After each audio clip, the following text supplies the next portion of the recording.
Hi, my name is Chris, and this is Badger Does It. Today I'm going to be tackling this little corner of my garage. I've lived in the house for 4 weeks and my garage is an utter mess, which is the case for a lot of people who have just moved. But I've got to get my garage under control so that I can move on to the projects inside and to be able to make it so I can operate out here. Gonna start out small. Anytime you do a big organization project like this, for me, you start with the small things, you find a place for those, and eventually the bigger things will come. These shelves were here from the previous owner. My initial plan was to tear those out and to put something new up there. But the more I thought about it, the more I decided that I wanted to keep these. They're good solid wood shelves and they've probably been up there for 20 years. That and everything is getting more expensive these days, so anytime that you can save a couple of bucks, I'm going to go for that. So these shelves are going to be incorporated into the main build. I'm going to be adding a pegboard. I'm going to go with the IKEA Skadis. Samsonite. I was way off. I knew it started with an S though. Swedish pegboard back here, behind these shelves, and then running along this wall underneath my Gladiator garage cabinets. I went with that pegboard because the 3D community has really embraced it and there are a lot of well-designed mounting options for that. So I want to use the 3D printing as much as I can to be able to help organize my tools in this corner. I'm also going to have to run some electric. This is the only plug in this corner, and I don't like having to snake the wire from my workbench over here, so I'm going to put a plug closer to the workbench so that I can plug and have power access right there. I'm also going to put some lights over here so that I can have some under cabinet lighting and good task lighting for when I'm working on the workbench. Of course, if you look at the workbench right now, it doesn't look like I'm ever going to do any work there, but I promise when it's all said and done, everything should be cleaned up.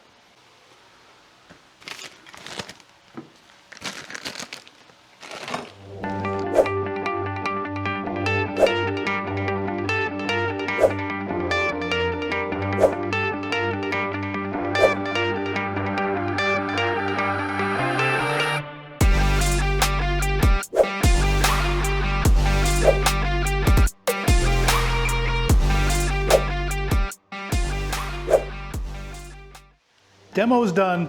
Man, these walls are filthy. Now it's time to run some electric. Now that the space is clear, the next step is cutting into the drywall to make space for the new electrical. As I'm cutting, I've got the shop vac running to control the mess. And here's a Badger Not So Pro tip. The crotch pinch method of holding the hose is not a recommended strat. I'm sure you can come up with some better way to keep the hose in place. Now don't be a dummy, wear a mask. Cutting sheetrock cooks up a ton of dust and you don't want to be breathing it in like I am. When you're cutting sheetrock, make sure you don't go too deep because you don't know what mysteries are hiding behind, such as electric or plumbing. I made my channel. I was hoping to be able to get some of that sheetrock out in better pieces, but it is what it is at this point. I'm not too concerned about this because all this sheetrock is going to be hidden behind the pegboard that I'm going to be putting up, so overall, not a big deal. With the drywall opened up, the next step in this garage electrical upgrade is drilling holes through the studs to run my wiring. I'm using a 3/4 inch bit, which is the perfect size to pull Romex wire for outlets and switches. When drilling through studs, make sure you're centered so you don't weaken framing. It's one of those small details that makes a big difference in keeping your garage workshop both safe and up to code. Once the holes are drilled, I can start pulling the Romex wire through the studs. These runs will feed the outlets I need for my workbench tools, battery charging, and LED lighting. And now to check to make sure it all works. With the Romex pulled through and the functions checked complete, it's time to protect it. I'm installing metal cable protector plates in every stud where the wire passes through. These little plates are cheap insurance. If you ever hang something on the wall, you don't want a screw or nail piercing the electrical line. But here's where the project takes a turn. I stopped, looked at the layout, and decided my workbench would actually work better on the left wall. That means I'm shifting my entire setup and moving my Gladiator garage panels from the right wall over to the left. I have found the longer a project takes, the better chances of project creep and second guessing yourself. I think this is the best call. I'm replacing the drywall, patching all the holes, and cleaning up the seams. I want to take a quick second and share why these projects mean so much for me. For the past 20 years, I've been on the move, relocating every 2 to 4 years, never really putting down roots or building a space that felt permanent. But now, for the first time in a long time, I actually get to stay in one place. That's why I'm excited about doing these projects. This garage isn't just a workshop, it's a place that I get to truly design and make my own, knowing that I'll get to enjoy it for years instead of just months. So yeah, every outlet I wire, every shelf I paint, every pegboard I mount, feels like I'm building something that's finally going to last. Off camera, I went ahead and taped and mudded the drywall so it's ready for paint. With the drywall patched and ready, it's time to add some color. Painting isn't hard, but here's a solid tip. Don't grab the cheapest paint off the shelf. The coverage is usually awful, and you'll spend way more time rolling on extra coats than if you invested in a better brand up front. For this garage makeover, I went with a color called Regalia. It's a deep, bold shade, but those of you into Warhammer or Grimdark, it honestly gives off some serious Nightlord vibes. A little dramatic for a garage?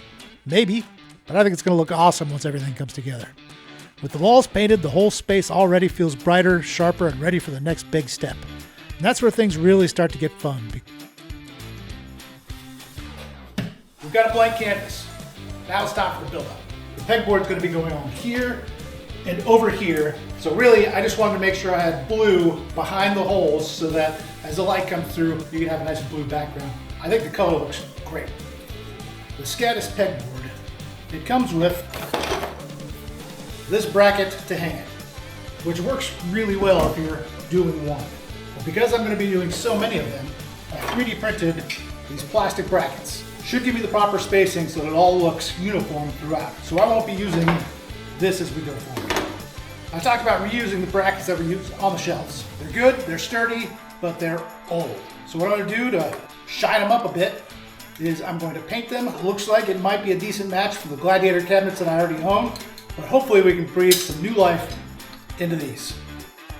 To prepare my shelves for paint and LEDs, I first want to upgrade the old shelf brackets. Step 1 is all about prep, cleaning off the dirt, sanding down the surfaces, and then wiping away all the dust. Good prep work makes a huge difference. If you skip this, your paint won't stick, and the first time you load up a shelf, you'll be staring at chips and scratches.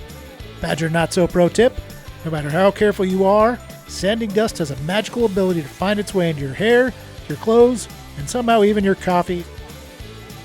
Once everything's smooth and clean, these brackets are ready for a fresh coat of hammered metal paint.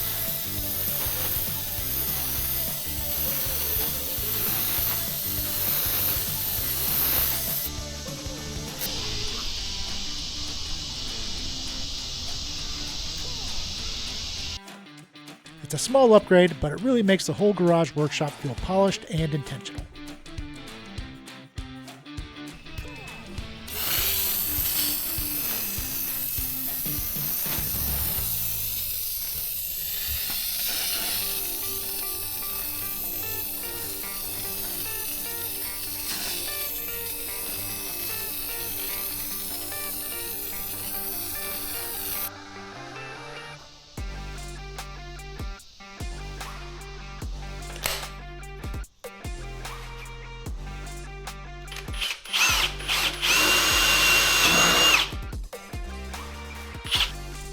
Now it's time for the fun part, installing the IKEA Skadis pegboard above the workbench. First, I cut out openings in the pegboard for the electrical boxes, then lined everything up and mounted it to the wall. These cut really easy with a quick pilot hole and jigsaw. I used the plastic spacers that I printed out. Honestly, I overthought this part. I ended up using a single spacer for every screw hole, which definitely wasn't the most efficient way to do it. I find that sometimes the more I overthink a simple project, the more complicated it gets. Keep it simple, or you'll be like me, fixing problems you don't actually have. To make things trickier, the screws that came with the drywall anchors weren't long enough to overcome the 0.79 inches of spacer depth. That meant I had to take another trip to the big box store for longer screws.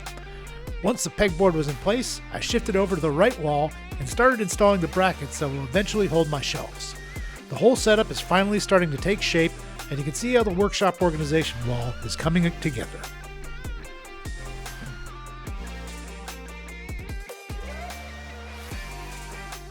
I'm going to be mounting a row of my shelves directly to the pegboard to give the shelf a solid anchor point. I ripped down some simple wooden spacers from burring strips with my table saw, glued and brad nailed them together, and then brad nailed them directly to the sheetrock over the studs.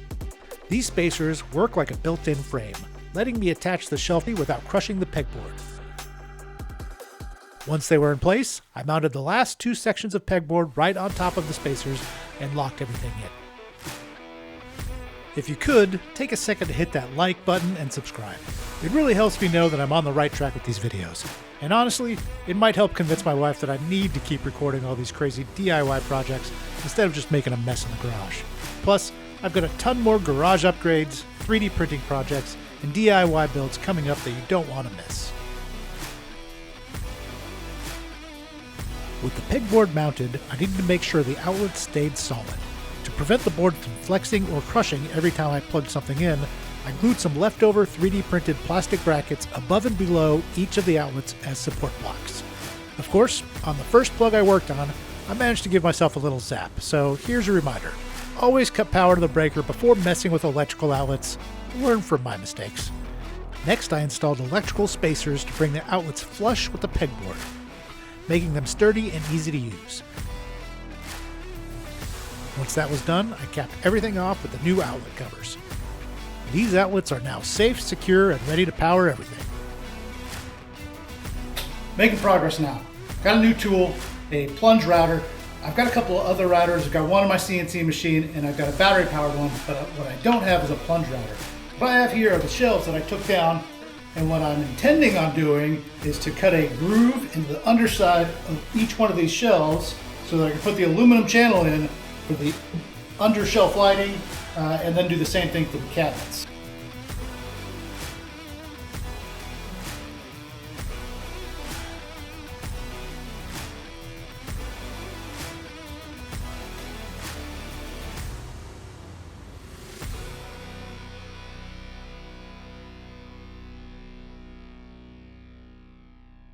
Now this is my first time using a plunge router, and at one point I went a little too deep with the cut. But that's okay, it'll still work. We'll call it a speed hole. It'll make the light go faster, right? Off camera, I repeated the same groove on the other two shelves so they'd all match. Then I used a wood chisel to square off the ends of each cut. Let me tell you, if you came to this channel for fine Japanese woodworking, you're going to be disappointed. This is more of a get it done and make it work approach.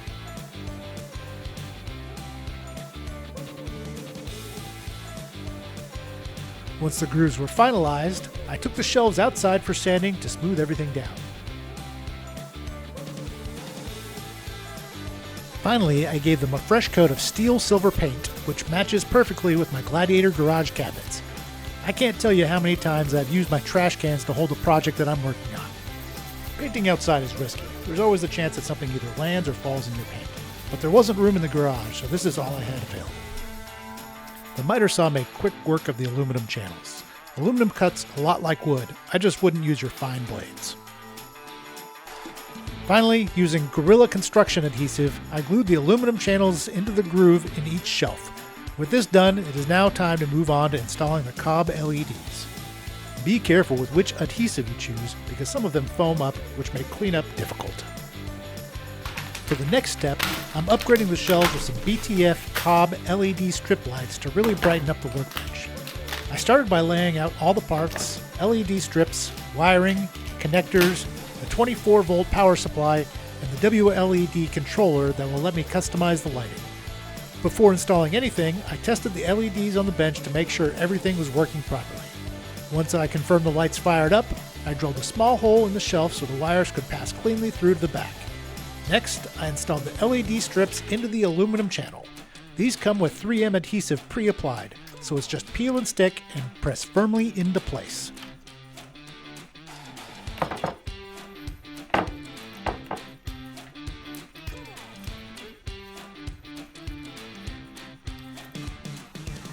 To finish off the channel, I snapped in the plastic diffuser, which softens the light and gives it that clean, professional look instead of the raw LED dots. These plastic diffusers cut very easily with common household scissors.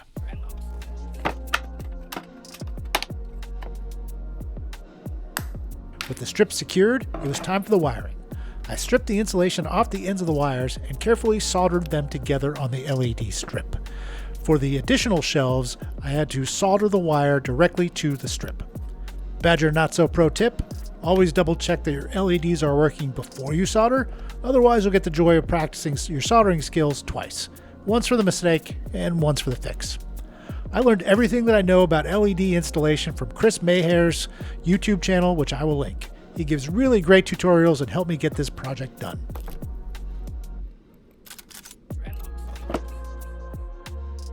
I mounted all 3 shelves with the LEDs onto the brackets, making sure that they were seated evenly and locked in tight. Getting this right now saves me from crooked shelves and uneven lighting later.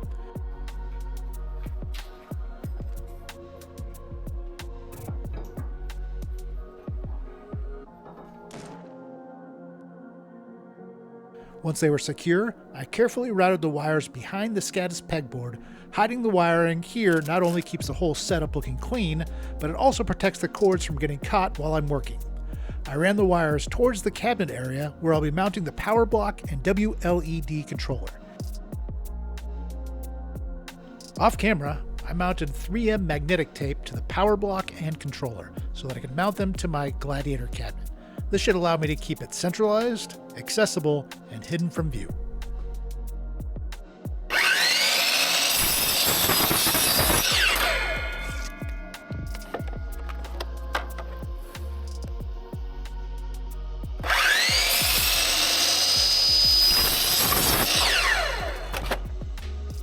Now for the last piece of pegboard. It was an easy cut on the miter saw. I could have gotten a cleaner finish with the table saw, but this saw was out and the cut will be hidden by the cabinet anyway. I waited until the shelves were in place before installing this last piece of pegboard in order to hide all of the wires.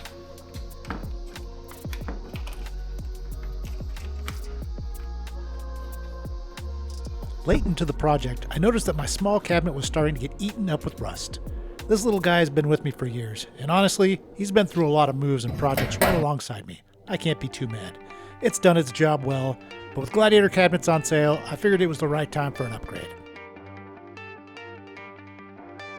I went with the 28-inch model since it gives me enough room to mount the controllers on the side while still being able to open the doors without any problems.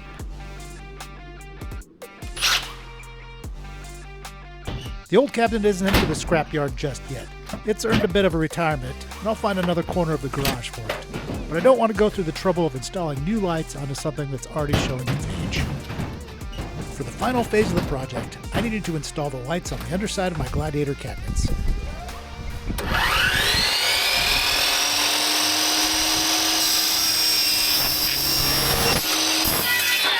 I cut aluminum L channel on the miter saw, which will act as a trim piece to hide the LED channel and keep everything looking clean. Once the pieces were ready, I mounted them to the underside of the cabinets with permanent 3M double-sided tape. Honestly, peeling off the red backing felt like it took longer than the install itself. Every part of this project that required something to be stuck to it, whether it's the 3M double-sided tape, the 3M magnetic tape, or the 3M tape that's attached to the LED lights, was scuffed up with some sandpaper and wiped down with alcohol before installation to make sure it had a nice, strong bond.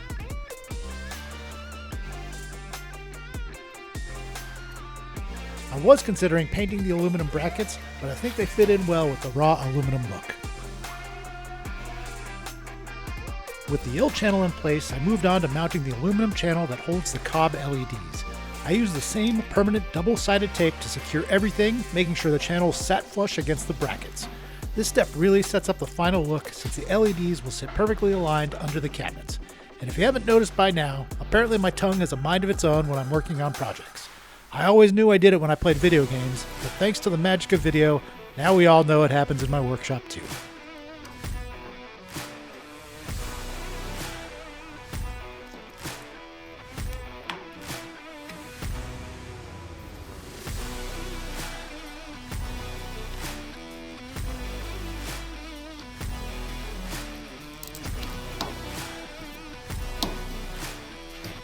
I gave the cabinet LEDs a final functions check before mounting them to the LED channels under the cabinets. Of course, I forgot to press record on my camera during this part, so we will have to use the power of imagination. It was just a peel and stick into the channels though.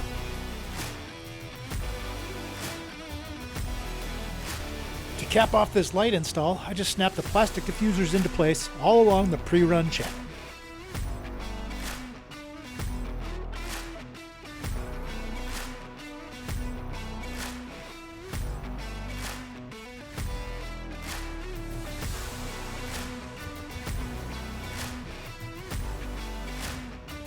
The reason I went with these Skadis boards is there's a huge population of 3D printing support for these Skadis boards. On Maker World, because I've got bambulabs printers, There's so many things that you can print out and customize for these boards already. So I shouldn't have to do any designing myself. So that's going to be the next step. I've already printed out a good number of things. And the great thing about these 3D printers is while I was working in here, I had my printers working hard to get ahead of it. So got to print out a couple more things. I'm going to put some tools up on this wall. Then it's time for the big reveal. Like many others out there, I got bit hard by the 3D printer bug. I started out with the A1 as a Father's Day gift, and it wasn't long before I ended up with the P1S as well. It's amazing what these machines can do. I'll leave a link below to some of the noteworthy models I use from Makerworld, but now it's time for the big reveal.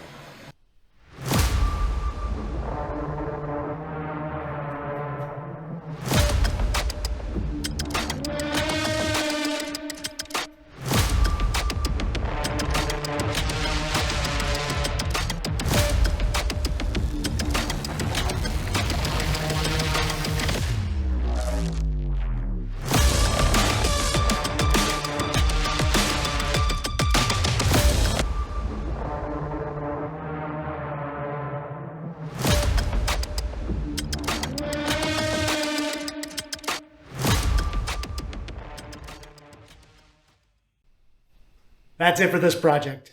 I'm super excited with how this turned out, and I'm really looking forward to building upon this with the rest of the garage. Remember, if I can do this, so can you. Until next time, Badger out.